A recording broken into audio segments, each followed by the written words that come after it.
En fait, lorsqu'il était missionnaire au Brésil, il y avait une femme dans son église qui manquait de tout. C'est une période de crise économique.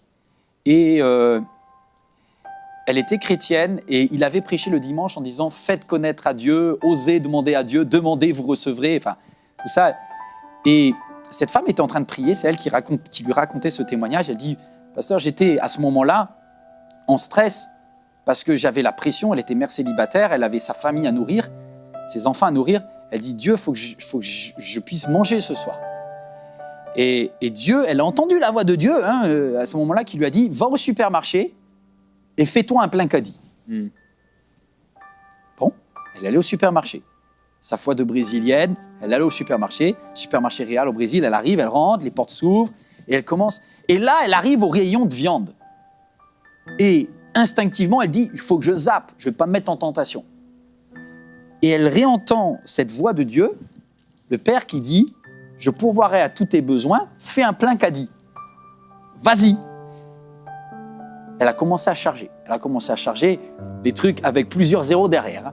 Des choses qu'elle s'achetait jamais, qu'elle n'osait plus acheter à ses enfants. Et elle a fait un rayon, 2 rayons. Et puis elle voyait le caddie qui monte. Et elle s'imagine que derrière, elle risque l'humiliation à la caisse parce qu'elle n'a pas les moyens financiers de payer. Son compte est à 0. Et c'est marrant parce qu'on stresse, mais perdu pour perdu. Moi, j'aurais dit ça. Elle est allée jusqu'au bout. Et elle est jusqu'au bout, elle a rempli. Elle arrive à un caddie énorme et il est midi au moment où elle arrive devant la caisse. Et elle ne sait pas trop, elle est un peu en stress, elle voit les caisses qui sont pleines.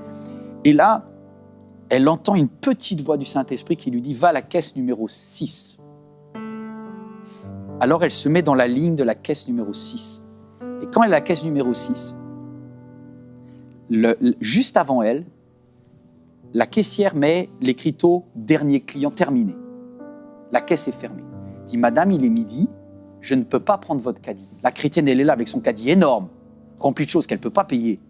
Mais son Père Céleste a dit « Je prendrai soin de toi ». Et elle dit « À ce moment-là, je suis devant une caisse et un truc qui se ferme. Et je dis « Dieu, si c'est faux sur le 6, c'est peut-être faux sur le caddie et c'est peut-être la honte de toute ma vie. » Et la caissière lui a dit « S'il vous plaît, madame, la caisse 7 est disponible ou la caisse 5 ? Donc, allez auprès d'un de mes collègues. » Et là, elle a répondu « Je suis chrétienne et je dois rester à la caisse numéro 6. » Alors, la dame à côté, elle l'a pris pour une folle. Elle lui a dit « Quand est-ce que vous revenez ?» Elle dit « Ma pause, c'est 30 minutes. Cette caisse sera réouverte que dans 30 minutes. » Pendant 30 minutes, avec son caddie plein, elle est restée buggée devant la caisse numéro 6. Et à 12h30 ce jour-là, le tapis a commencé à rouler. La caissière est revenue, elle dit « mais vous êtes incroyable. Eh bien, on y va pour ce caddie alors. » Elle a commencé à dérouler.